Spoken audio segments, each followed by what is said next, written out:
webinar. I'm going to let Miranda do an introduction. Thanks, Timothy. And thank you, everyone, for joining us on today's webinar on 5 reasons your website isn't working and how to fix it. Our presenter is Timothy Sarrazin.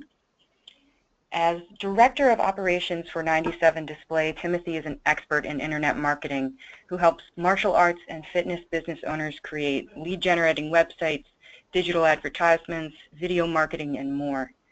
Today, he'll share how to optimize your website to generate more leads for your business. He'll cover the 5 most common website-killing mistakes so that you can make sure that you are not falling into these traps. You'll learn best practices, the newest must-have website features, and some quick SEO tricks, which, when you use all these things together, will help ensure that you don't miss important opportunities for your business. If you have any questions for Timothy along the way, please type them into the questions box, which is on the control panel on the right-hand side of your screen, and we'll be sure to answer them at the end of the call. Now, let's get started. Ladies and gentlemen, Timothy Sarrazin. Awesome. Thanks so much. So my name is Timothy. I'm really excited to be here. Thanks for the people that are attending. And if you're listening to this webinar after the fact, welcome from the past. We're not going to be super formal today. We'll be a little laid back. Please feel free to type in some questions, interrupt me. I'm going to be going over some pretty technical stuff today. And in the past, I found that people attending webinars, they're afraid to speak up or to type something. Maybe if something goes over their head or they just don't understand it, it's a little too technical. Don't be afraid, okay? Feel free to interrupt me. I can't see the chat box because I'm presenting here. I got a full screen with my presentation, but Member Solutions has kindly offered to moderate that comment box. So they will be handling those kind of things for me so I can focus on this presentation and what we're talking about. So I'm with a company called 97 Display, and we've been helping martial artists with their internet marketing for about 5 years now, and it has been awesome. We get to help people all around the globe, and I like to bring up this slide because what I'm talking about today is directly affects your business. If you're a martial arts or fitness business owner, what we're talking about today directly applies to you.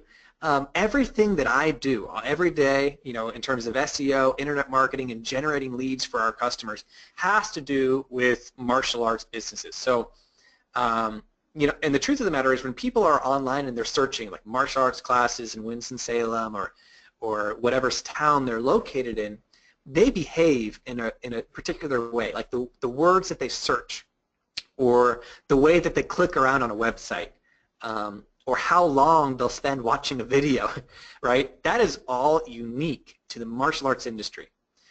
And it's important for me to point out that everything I talk about today is stemming from that research. So, you know, if I spent yesterday, you know, researching, like, I don't know, if a plumber said, hey, I need help with my plumbing website, I need some more leads for my plumbing business, you know, maybe I could help, but I don't know what his website visitors behave like. You know, does that make sense? Like, you know, I wouldn't take his business and I wouldn't spend my time on that because I don't know how that works. And plus, if I did a bunch of business, I don't know if that would help you all.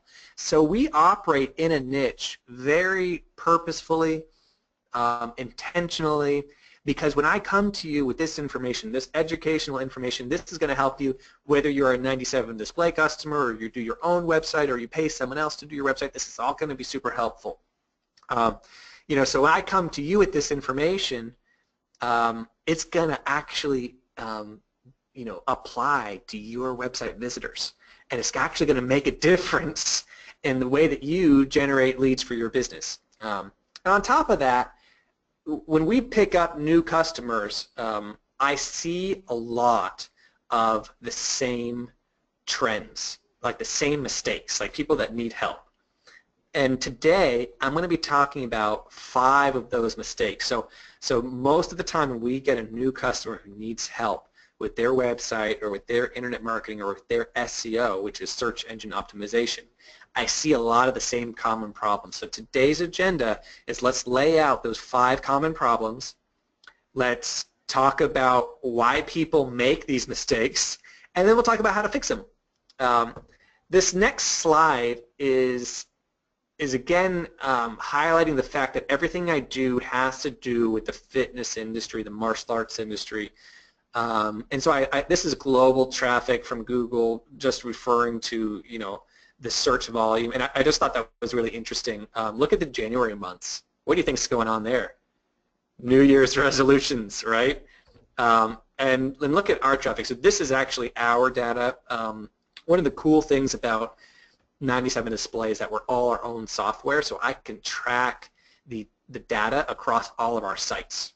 So if I make an SEO change, I can see if that made a difference across hundreds of martial arts sites globally, which is really powerful data. So I'm taking all of this super powerful and valuable data, and I'm about to give you some freebies, some little Easter eggs, right? We're a little past Easter now, right? But some free gifts for you guys to go and to apply to your businesses, your websites. If you're with 97 Display, sit back, relax. We've got all this taken care of for you.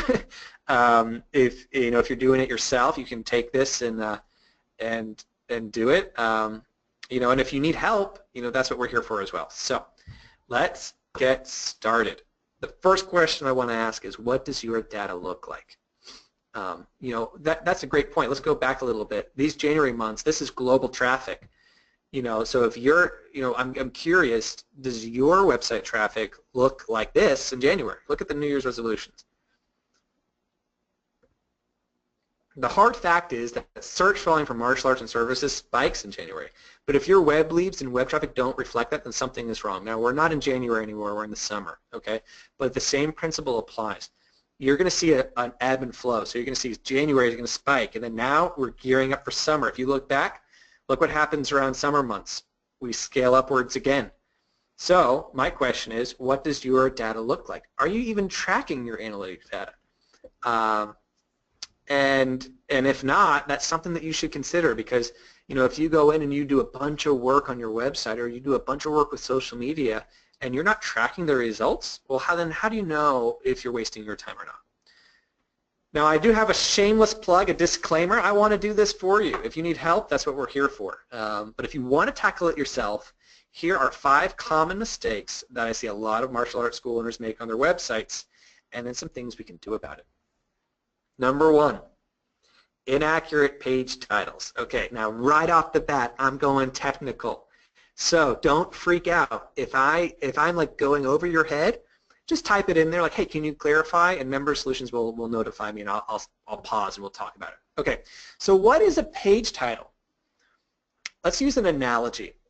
Imagine that websites are books and the internet is the library, okay? And Google is a librarian, okay? So someone goes up to the librarian and says, hey, I'm looking for a martial arts class in Mandurah.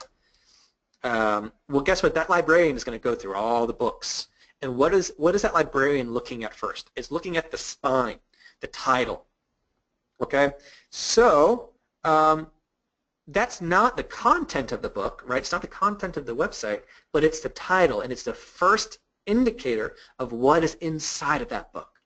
So your page title is huge. And let me tell you how often I see inaccurate or just stupid page titles. So 2 key aspects. You want searchable terms, you want a target area. So what is a bad title? A bad title would be home.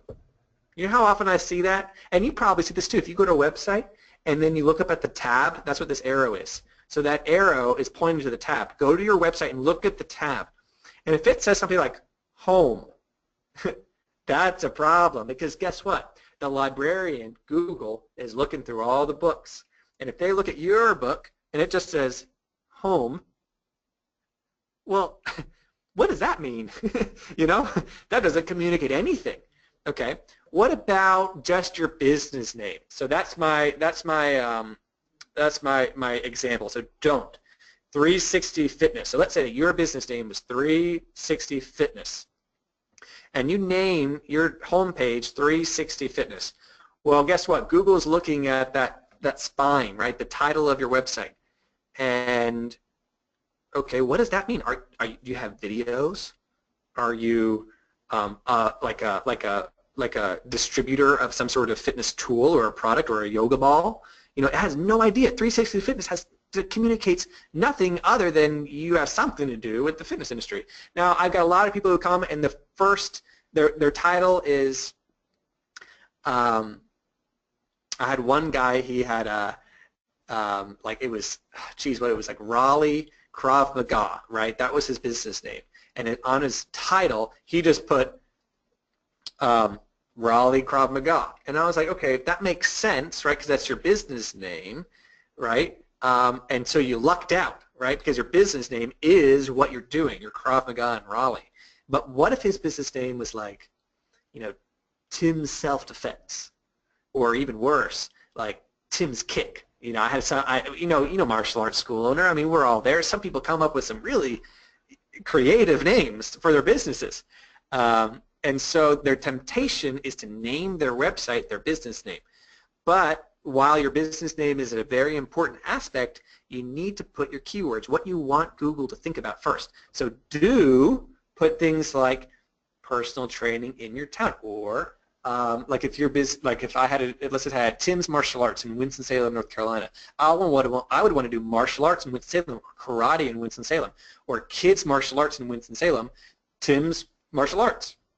So be smart with your title. So this is your challenge, right? Make a note if you're taking notes, or go right now. I won't be offended if you open up another tab and go to your website and look at your tab. And the way that you can tell what your title tag is by looking on the tab on your browser, and that'll show you. If you hover your mouse over it, it'll pop up your entire tag. So be smart with your page titles, and guess what? This isn't just your home page, unfortunately. This is every page on your website. So if you go through your website and you notice that up on the tab, it's something that's not keyword rich, that's a major mistake. I know we got a little technical here. If you have no idea what I'm talking about, all right, ask some questions and we'll answer them, okay? Alternatively, you can always, I put on there, on the little chat box, Member Solutions kindly posted a link where you can fill out a form, and I'll share these slides with you, and I'll also get your information so we can connect and talk about this. Okay, so this is my #1 mistake that people make, because they're busy titling their websites, their business names, for something that's not keyword rich. So make sure you add your searchable terms, what's a common search term, and then also the areas that you want to search. Additionally, let's say that you have a creative branding. Let's say you do kickboxing, and let's say you brand something like, you know, maybe a misspelling like kicksboxing, like K-I-X boxing. That's great, you know, for your culture and your classes, but that's bad for your title. You got to name it something that people are actually searching, because Google is going to make a direct correlation between the title and what people are actually searching. So if you have some creative branding, like a misspelling or something that's not like an actual word, that's great. You can put it on your page, but don't name your page that. Name it something accurate that's spelled correctly. The second mistake, I love this one. It's called talking about yourself. Okay, so let's use another example. Let's say that you went out on a first date. You sit down at the table, you order a drink, and you just talk about yourself the entire date. You're like, well, I am a martial arts instructor, and I got all these black belts at the age of whatever, and I am now I won these championships, and I have been doing this for so long, and I am just the best. Now, do you think your date would be like, wow, that's wonderful, like, that's great, and maybe that works for you. It didn't work for me. And it doesn't work on your website. When someone comes to your website, you've got about 2 seconds to tell them that they are at the right place. And if you talk about yourself, you have less likelihood of them realizing that they're in the right place. Now, granted, talking about yourself is important on your website, but not front and center. So what I like to do on my websites for my customers are front and center. You want to tell them, well, what kind of people do you help? It could be anything like people all over Winston-Salem achieve this, or helping people in Winston-Salem, or lose this kind of weight, so like this kind of benefit, or achieve your goals, like your self-defense goals, or your confidence goals, or your flexibility goals, or your speed goals. If it's a kids program, like, hey, improve your performance in school. Like, we all know how martial arts helps schools, your performance in school. So immediately identify with the person. So imagine someone's coming to your site, and the first thing they see is, I want that. I need that. That's exactly what I'm looking for. I want to improve my self-defense skills. I want to improve my confidence. And if they see that straight off the bat and they identify with the demographic that you're helping, right, they're going to, okay, well, now I'm going to read a little bit more. But if they go to your website and they see, oh, well, you are this kind of person who does this kind of things, maybe they stay, but most likely they're like, oh, well, now I'm confused. I don't know what I'm looking for. I don't identify with this, and they're leaving. Right? So you want to follow down a funnel. Let them identify that they are in the right place. They're gonna get what they're looking for. Then that you're the right business to do it at. Right? So yes, you can solve their needs, and you're the best business in your area to do it. So you do want to talk about yourself, but just not right off the bat. Okay. And you also need to communicate what you want them to do. So maybe what you want them to do is fill out a web form. Maybe what you want them to do is call them. So I would, like, your flow needs to be, okay, hey, we're helping these kind of people achieve these kind of goals. We're the best in our area because of our reputation, whatever. Number 3, now do something about it. Okay. Now, what does this have to do with SEO? Business and presentation about SEO? Yes, it absolutely is. Okay. So why is this important? Look at that first point. SEO benefits of retention. Google is watching. Now, it probably won't surprise a lot of you guys to realize that Google can track how people behave on your website. In fact, they do. So if someone searches martial arts classes in Winston-Salem, and then they visit your website, and then they immediately leave your website, Google tracks that. And to Google, that means, they just searched martial arts classes in Winston-Salem. They clicked on Tim's Gym in winstonsalem.com, and then they immediately clicked off. What that communicates to Google is that person did not find what they were looking for. And so when the next person searches for martial arts in Winston-Salem, do you think that Google's going to show the same website again if people aren't finding what they're looking for? No, they're not. That's called a bounce rate.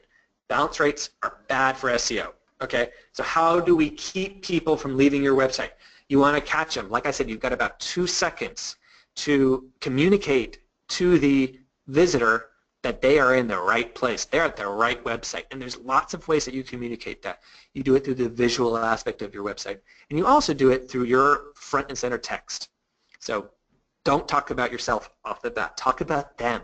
Talk about what their needs are, how you're going to accomplish it for them, and why you're the most reputable person in that order. Very important. Now, the pitfall is that people like to talk about themselves because, let's face it, I mean, you believe in your business. You believe in the service that you're offering to your community. That's great. That's awesome. Use social media to communicate that off the bat. Use your social media to talk about your culture and what you're doing. So if you're tempted to put up a big banner right in the front of your website about why you're the best in this town for all these different reasons, like, before posting the front and center on your website, go post it on your social media first, right? And then maybe post it on the bottom of your home page or somewhere that's not right there. Like, think strategically. I get it. We all like to talk about ourselves. It's easy. But when your visitors come to your website, right, they're there because they're trying to find their needs. They're trying to find, how they can accomplish their fitness goals or their self-defense goals or their confidence goals. They're trying to lose weight. So to talk about them, and then they're going to stay on your website. And why is that a big deal? This is such a big point. I got to pound it twice. It's a big deal because the longer people stay on your website, Google tracks that as, wow, they're finding what they're looking for. They're they searched for martial arts classes in this town, and they visited this website, and they stuck around on it, which means they're happy. They're finding what they're looking for. That's a big deal. All right, I'm going to take a little break, take a little breather here, and let you know, yes, I am wearing a sling. I broke my collarbone, and so I'm powering through. So if you see this cool, it's not a fashion statement. It's a sling. So I guess it could be a fashion statement, but anyway. Okay. Number 3. Take a little breather. First of all, if you don't have a reviews page on your website, you are missing out, okay? Why are you missing out? Do you remember in the very, very beginning, in fact, I'm going to scroll back and look at it. The very beginning, I said I can track all of our website's data. This slide right here, this is all of our global traffic to all of our websites from a couple months ago. Okay, one of the really interesting things about this graph is that I can track the data across all of our websites, and I find the same trend that 80% of our customers' traffic globally click to the reviews page first. Now that's a big deal, okay? That means that 80% of people, they visit your website, okay, maybe they're like, okay, well, this is an interesting place, now let me look at reviews. So if you don't have a reviews page, 80% of your visitors aren't finding what they're looking for. They want to know your reviews page. And if they're not finding what they're looking for, what are they going to do? They're going to click away, right? And what's bad about clicking away? It's a bounce rate. I just covered that. So SEO benefit of visitor retention, I'm right back at it. If you don't have a reviews page, people's bounce rates increase. And bounce rates are one of the worst things for your SEO. Okay, so let's talk about this reviews page. Number 1, make sure your reviews are authentic. Include the name and location if possible. So that gives some authenticity. Include an image as possible. You need to get the person's permission to use their image, right? But if you get their permission, use it. That communicates authenticity. This is different from a testimonial page. A testimonial page are the reviews that you want to share. A reviews page is reviews that people are leaving on their own accord. So there's 2 huge things here. Number 1, people trust reviews more than testimonials. It's just true. With all the fake testimonials out there, and there's a lot of fake testimonials and we're a whole lot smarter than you guys think, right? You're a whole lot smarter than you think. If you go to a website, you're automatically suspicious of testimonials. Everyone is. So you got to earn that trust. And if there's any hint of fake or reused or dishonest, you're destroying your reputation. So I recommend incorporating what's called a social media review. So there's this thing called a Facebook comment box. It's a Facebook comment plugin. I love it. It's where people can leave reviews from their Facebook profile. And the cool thing about it is you have complete control over it. So if you have that one disgruntled customer, which nobody has disgruntled customers, right? But if you do get that one nasty review, guess what? You can moderate it. You can remove it. You can respond to it. You have a little bit more control over a Facebook comment box than you do like the reviews page on your Facebook page. And it's totally different from the reviews on your Facebook page. It's literally a plugin that Facebook provides that allows people to write comments using their Facebook profile. Really, really cool. Again, let's back up. Why would no reviews page hurt your website? It hurts your website because I look at the traffic of martial arts visitors all around the globe. We have hundreds of thousands of people clicking to websites, and 80% of them click on the reviews page. That's huge. That's a big, big deal. So if you don't have one, if you don't make that accessible, like clearly people want to find reviews. They want to know that you're reputable, right? Make it easy for them to find that information. Make it easy for them. Okay, so make sure they're trustworthy. Make sure you can include their name and location and image if possible. And if you're technical enough, or I can help with this, or maybe you have someone on your team that's technical, try to incorporate a social media plugin review box.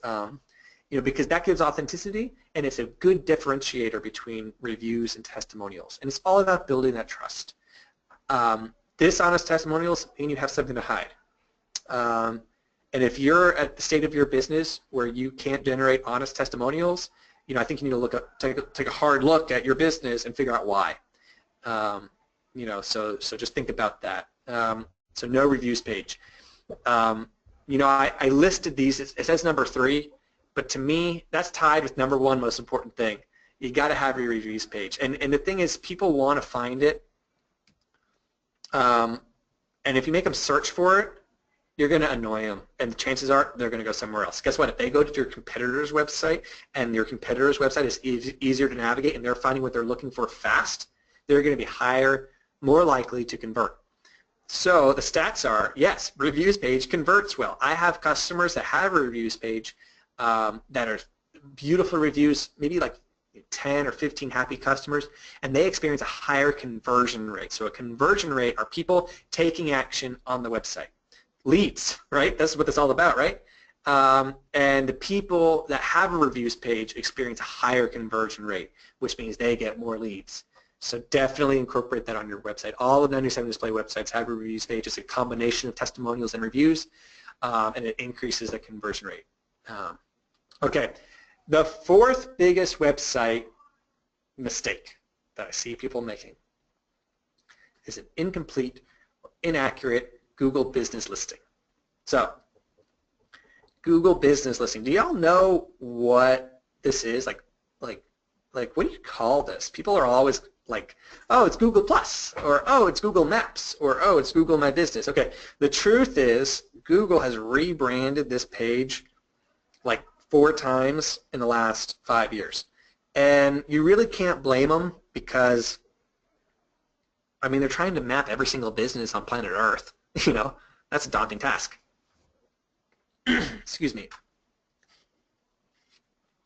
So Google, in their attempt to map every business on planet Earth, has had to rebrand and approach this tool of theirs in different ways. So they've been rebranding it, but the brand right now is Google My Business, and we've all seen it, right? It's the Maps listing.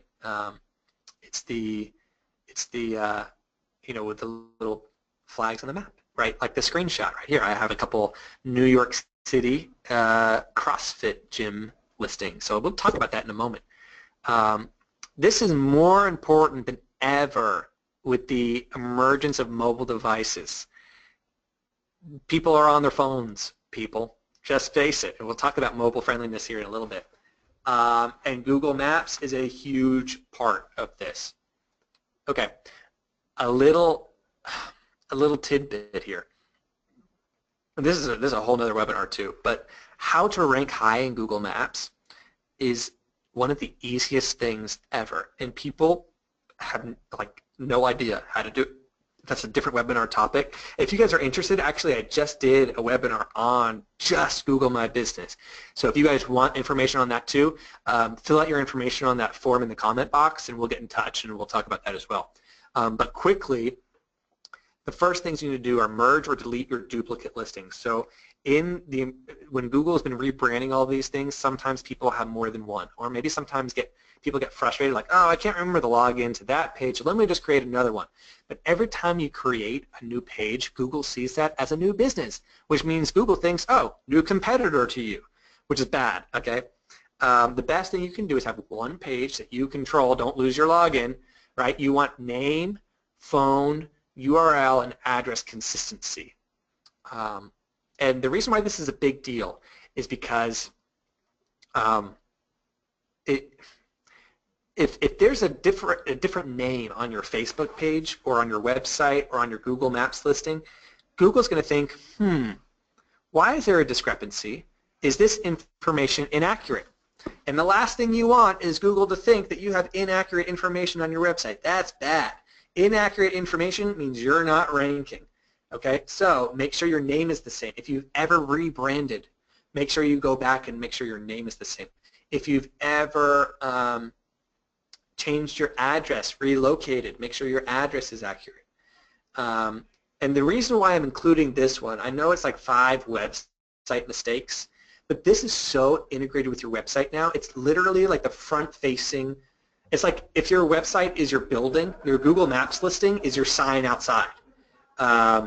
This is huge, and Google takes this very importantly. In fact, the SEO strength of your URL is a ranking contributor. So if you have neglected your website and your SEO on your website, you're going to struggle to rank in maps, right? Vice versa, if you rank well on maps, if you rank well in your organic listing, your website listing, you're probably going to find it easier to rank in maps listing. So the easiest thing you can do to get more to get a higher ranking is to get more reviews.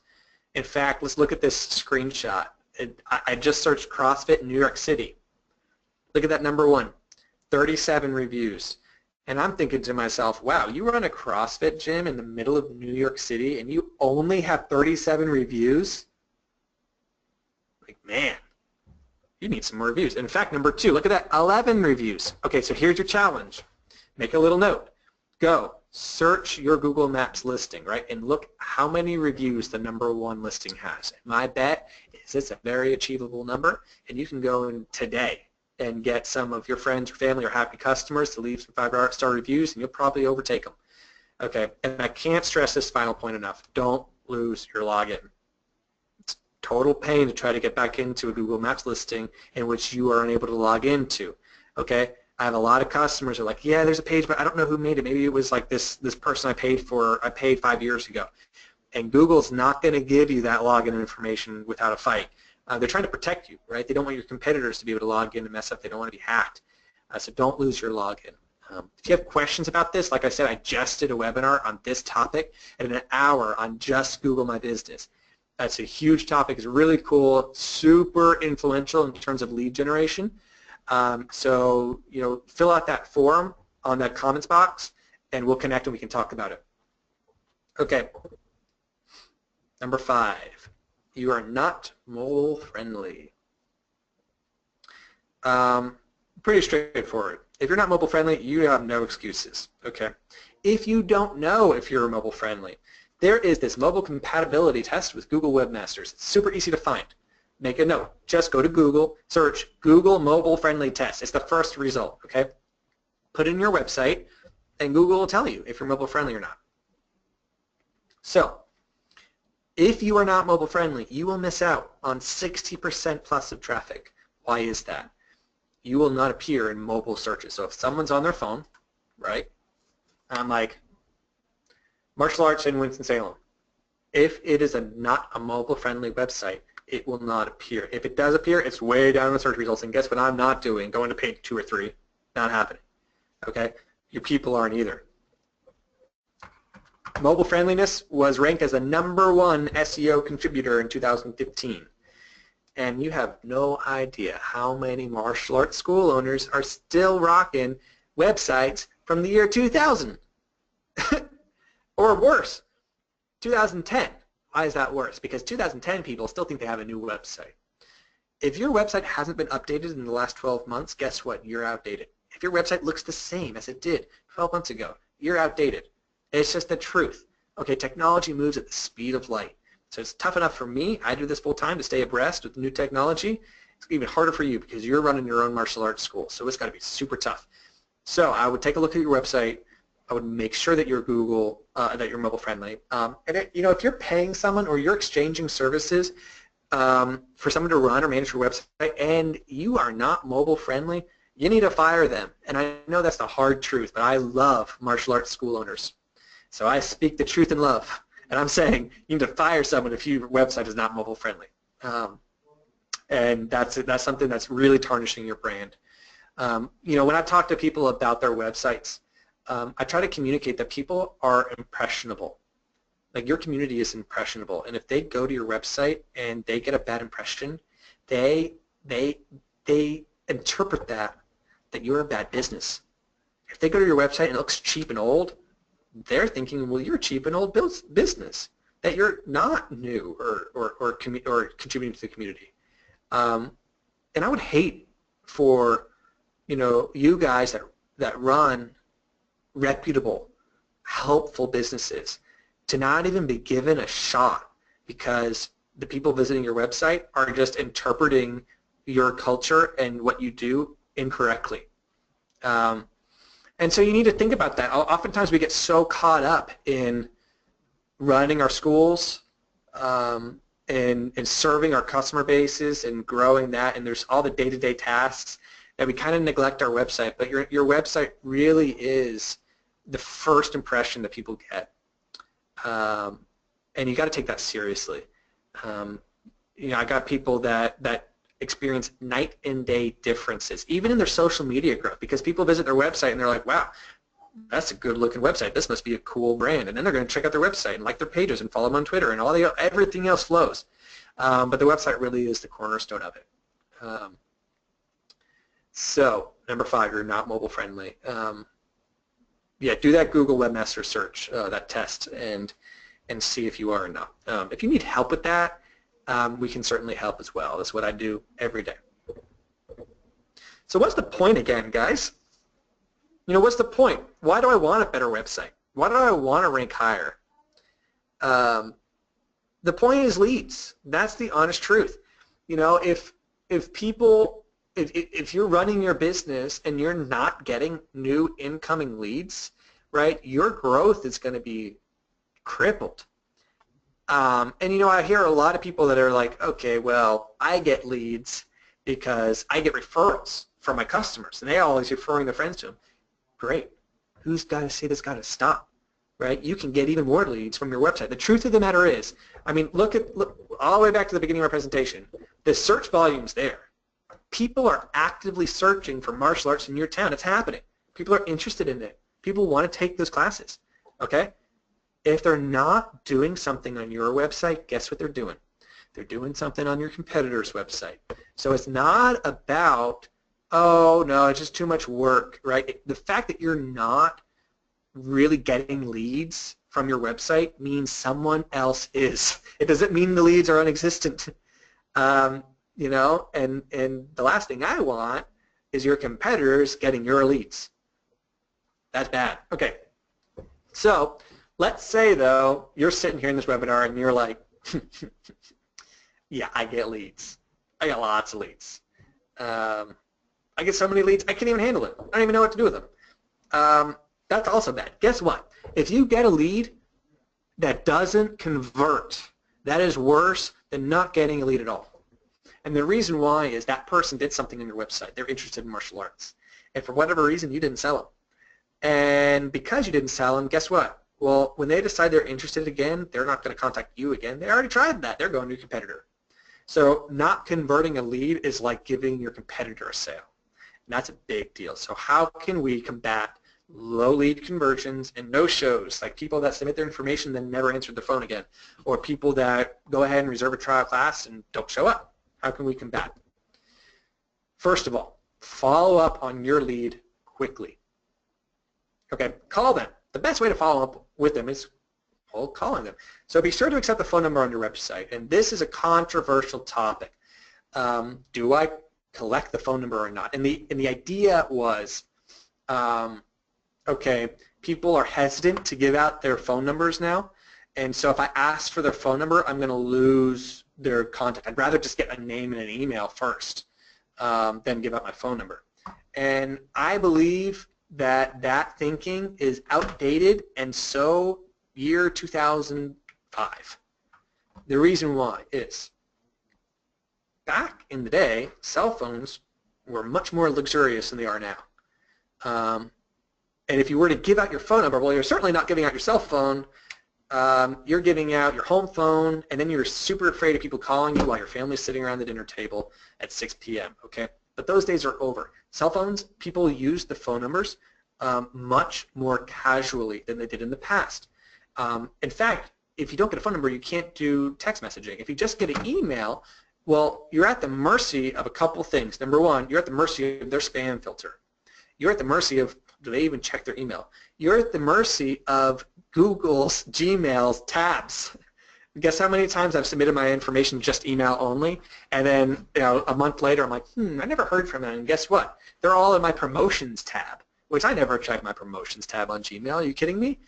Right? So if you only collect an email, in my mind, that's not a qualified lead. They're really not actually interested in doing business with you. And the barrier to get in touch is so high that your conversion rate is going to plummet. And guess what? If you think that they're submitting their email address on your site and then not submitting their information on your competitor's site, you're crazy.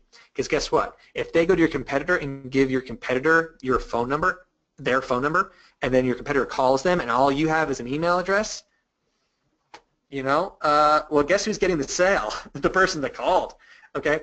So I like to say things like, yeah, definitely email, right? Email, but include verbiage like expect a call from this phone number within this amount of time from this person, right? And then they're expecting, okay, these are my expectations. That I'm expecting a call from this phone number in this time frame from this person, and then they're going to answer, right? The other reason why you really need a phone number is because there was a study, Harvard Business Review did this study, it was the 5-minute phenomenon. And it looked at small businesses and it looked at their follow-up times and it compared 2 different businesses. One of them followed up on new leads via phone within 5 minutes. The other one followed up with new leads via phone within 1 hour. And normally we're like, wow, call them in an hour? That's pretty good. But guess what? Business that followed up within 5 minutes had an 80% higher conversion rate. Why? And the study concluded that the 5-minute person was catching the lead while the lead was still browsing the website. And so, you know, it's time for us to think about the reality of the situation.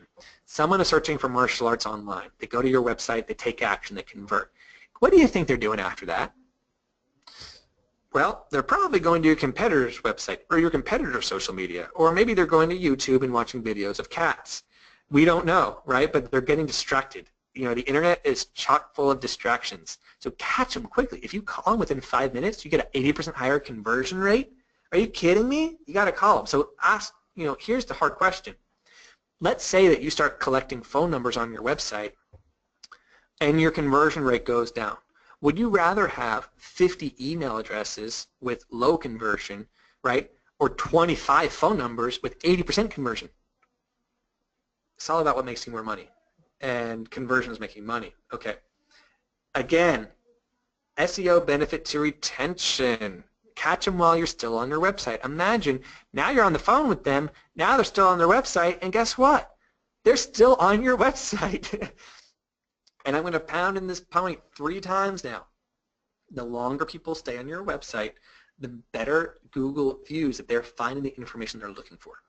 So, if you can catch them while you're still on your website, you don't give them a chance to leave, Google's going to interpret that as a conversion. If you tell them what you want them to do, contact me now, fill out your information, and we'll be in touch shortly. This wonderful tool called Instant Connect. So after that study came out with that 5-minute phenomenon, because 97 Display is a software company, right? That's what we do. We do websites and software. We can develop tools for martial arts school owners. So we developed this tool called Instant Connect, which is literally a lead comes in and the school owner or the program director or the front desk or whatever gets a phone call and says, hey, you've got a lead, press 1 to connect. So they press 1, it dials the lead's phone number straight away. This is like 60 seconds, so I'm like beating the 5-minute phenomenon. It's even faster than that. Clients that use this have a crazy high conversion rate. Calls from a local area, if the person misses the phone call, they can call right back. It patches over to your school. Really cool tool, all geared around making you more money and converting those leads. The second way, so the first point here, right, this is how you prevent no responses.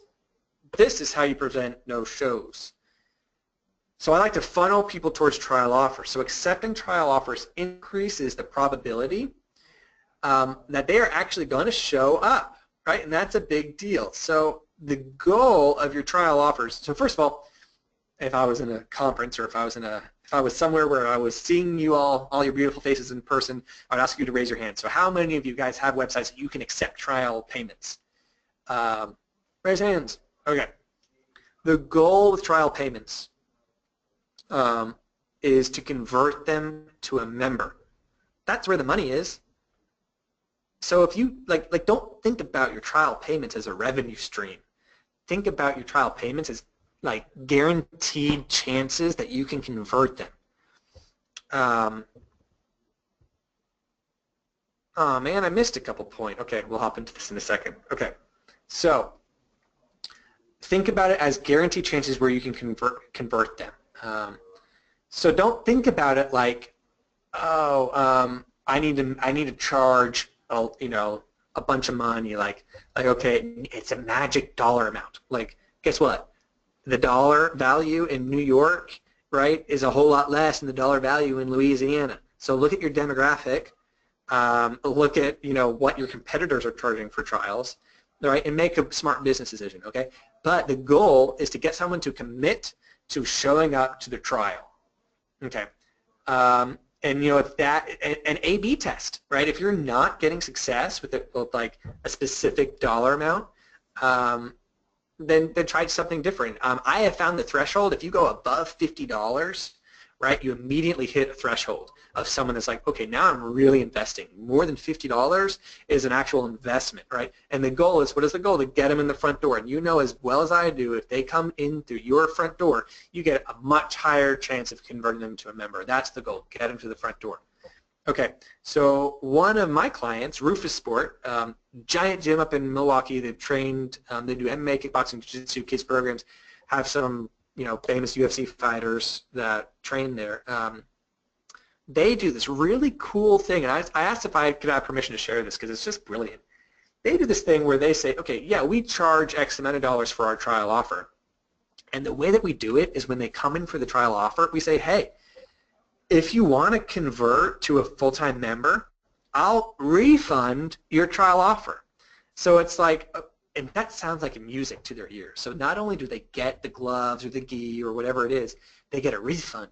But you just sign them up. So let's just say that your monthly rate is like $150 a month, and your trial offer is $70. So they just paid for the trial offer. They still get their trial offer. They get the stuff. They signed up for a membership, and now they get a refund. But guess what? Really, you just switched. Instead of a trial member, you have a full-time member, right, for more money. And it's not about that trial offer funds. It's not about that. So don't get so caught up in the funds. And if that means that your trial offer needs to be $5 for one class or $10 for 1 week, right, the goal, get them in the front door. So that's how you're going to prevent no-shows. Like if you can get someone to commit even just $5 for some sort of trial class, whatever works with your pricing model and sets accurate expectations, you're going to find that there's a much higher likelihood of them showing up to your gym or to your school rather. And I like to tell people this. There's not a magic formula, right? There's not like do this and this is what you need to do. And I know it's tempting to think like a lot of us aren't marketing professionals. Like if you're a martial arts school owner, you're a martial arts professional. You're not a marketing professional, believe it or not. Maybe you guys are really good at marketing, but that's not your expertise. So focus on what you're good at, right? And so we're so tempted to think, oh, I'm not a professional in marketing. Let me just ask, like, oh, well, what should my trial offer be? Like the truth of the matter is, look at what your competitors are doing, set accurate expectations, and then do what works and test it out, right? That makes sense. And that would be my advice to you. So now it's question time. Miranda, are you there? I am. Timothy, awesome. Thank you so much. Question time. Great information. All right. It's pretty good. We got 10 minutes for questions. Yep. We have a couple of good questions here. One of them is, what about multiple locations? Is it best to have one website for all your locations or to have multiple websites? Great question. So there's a couple variables in there. Number one, how close are your locations to each other? Are they pulling from the same towns? Do they offer the same things? Like is it the same name, or does one location only offer one program and the other one doesn't? These are all things you need to be thinking about. The rule of thumb that I follow is if the location has a population that can sustain just that area. So like for example, like if they're an hour away, like there's no way they're sharing leads, there's no way they're sharing customers, like there's no way that your members would go to one location and another location. Usually I would do 2 different websites, but the challenge with that is if you do 2 websites, right, you need 2 different social medias, right? You need 2 different Google Maps listings, 2 different everything. Okay, now if you are a successful school owner that's got like 3 or 5 locations in the same vicinity, like hour radius or maybe 45 minutes, I would do all on one. And a lot of it is you got to look at like some of the like the bigger brands. That's what they do. So at this point, if you have 5 or 6 or 7 locations, like you are a big brand now, congratulations. But it's all about the geography, like where are they located on the map. So think about it like this. Where we are in Winston-Salem, North Carolina, we have Winston-Salem, Greensboro, High Point, is we call it the triad. And if I had like 3 locations, I would do probably one website, right? Because I can just encapsulate all of that, right? But if I had another location in Charlotte that's an hour and a half away, I'm doing a different website because that's a whole different community, whole different city. And the big challenge is ranking. So if you do share one website, it is difficult to rank the same URL for like 5 or 6 different city names, right? But if, like I've got a customer in the DC area, and it works for him to rank, for one particular city name because it encapsulates everywhere. So it's like, okay, I'm interested in Richmond, martial arts, and I can choose from these different locations versus, I'm interested in Richmond martial arts, and they also have another location 2 hours away. Do you think that makes sense? Members think so? Yeah, that makes a lot of sense to me. Thanks. Cool. Yeah, and we hear we hear responses as well coming in that does make sense, and they appreciate that feedback. So another question we have here is, I guess this is mainly targeted toward the reviews page, and it's really, so how important is it to use real information, or could you use any fake photos of non-members and fake results? So how important is that? Okay, well, I guess I would ask that person, how gullible are you? Like, are you turned off if you go somewhere and you see something that's fake? How would you feel if you were looking for an orthopedic surgeon and he had fake results on his website? You would just lose trust, right, in that person. And I think the motivation is, why do you need to use fake ones? Like, do you not have people that are happy? Like, and if that's the case, then you need to think about your business and how you're running it. I think the bigger question is, people think, okay, well, what's more effective? Are these high quality pictures are going to be more effective? Maybe I should use them instead. And then I would say, guess what? You got a cell phone, you have an iPhone, you've got a professional photo, right? It's high enough quality, especially for a website, right? You don't need the stock photography. In fact, I tell a lot of people stock photography was huge and awesome back in the day of film cameras and even digital cameras that were poor quality, because people just didn't have access. But now, shoot, I can take pictures all day long. So stock photography is quickly becoming not just fake, but it's also becoming like, okay, well, you're not genuine. So why do you have fake pictures? Now, granted, I use stock photography in some of my websites to supplement real photography, and if it's used tactfully and well. But it's sometimes, like, what you want to avoid is someone seeing the same picture on lots of different websites. It's just, it doesn't build trust. And guess what? The truth of the matter is, they're going to check out your website, and then they're going to check out your social media, and then they're going to check out your, Facebook page and everything. So they're going to see real photos, right? So you're not able to trick people. So if you're wondering about what the most effective thing is, be genuine, be real, be honest, and that'll be your best bet. That would be my suggestion. And while you might trick some people, you probably won't trick them all. right? And you know that. You probably have seen a fake testimonial out there before and been suspicious of it for, when you were looking for a new goods or service. So, it makes sense. And it's just so easy. You got a phone, take a picture, get someone that's happy to say something nice about you. I'm sure they'll do it, especially if you give them a free water bottle or something. So, okay. Good advice. So I think we have time for maybe one more question. So you talked a little bit about the types of content you want to have on your homepage, and you talked about needing that reviews page as well. Is there maybe another must-have in terms of a page you need to have or a piece of content that needs to be on your website? Great. This one didn't make this presentation, but it's still so important. Your biography. People want to know that you're a trustworthy person, especially if you're teaching children's programs. And you need your own photo, right? And again, this isn't about you. This is about them. So if you're teaching kids programs and you upload your biography photo with a bunch of nunchucks, from the 1980s with starburst backgrounds, you're probably not gaining their trust. A professional photo, reasons why you're a trustworthy person. And I know I said in the very beginning, don't talk about yourself. Don't talk about yourself on the home page, front and center, but definitely talk about yourself on your instructor page. So have an instructor page. Have your bio, your instructor's bios. People want to know, are you a trustworthy person? And they're going to get that through your pictures and through what you say about yourself. And take the opportunity to talk about your facility as well. People love facility pictures.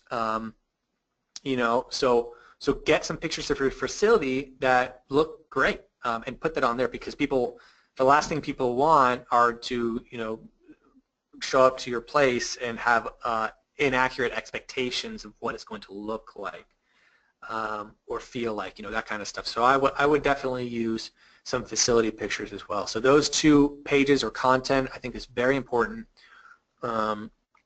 Think about what your customers are wanting.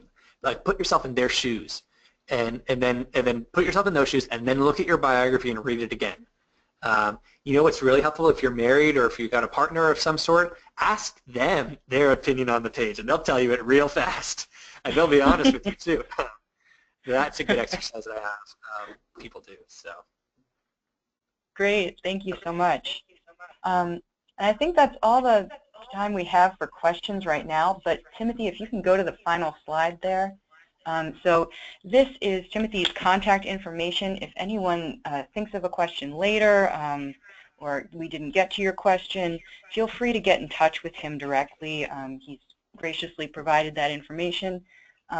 He also will have the slides that he can send out to you. And everyone will actually be emailed a recording of this webinar as well, so you'll have a copy for yourself. And also, I wanted to mention, feel free to contact Member Solutions as well. I know some of you on the call today are our clients already, and you can contact us at any time.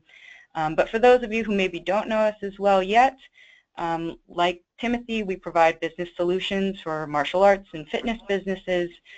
We provide member management software, billing services, and other solutions like that. So always feel free to reach out to us. We are all happy to serve you and offer whatever advice and help we can. With that, I want to thank you, Timothy, so much for this great presentation. It was really awesome information for everyone to have.